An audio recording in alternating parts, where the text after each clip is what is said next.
Hazel D. Anyosa, together with Constantine Clarkson Briol.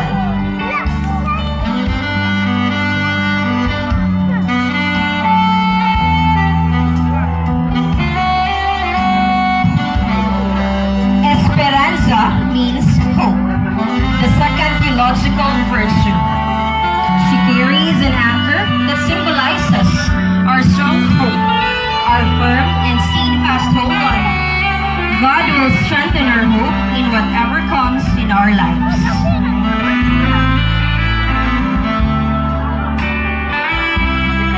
Once again, ladies and gentlemen, presenting Reina Esperanza, Hazel D. Anyosa, and Constantine Clarkson Briol.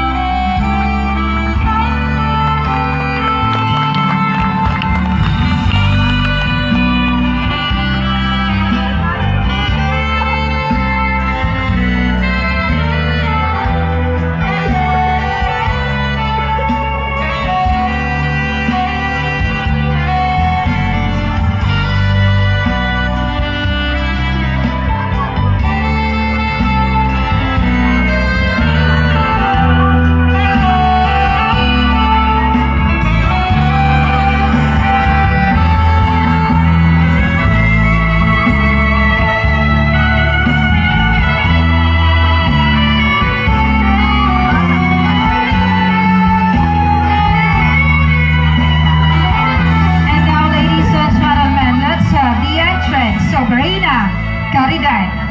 Our Reina Caridad is Rodilyn Vargas and Constantine Ben M. Sarga.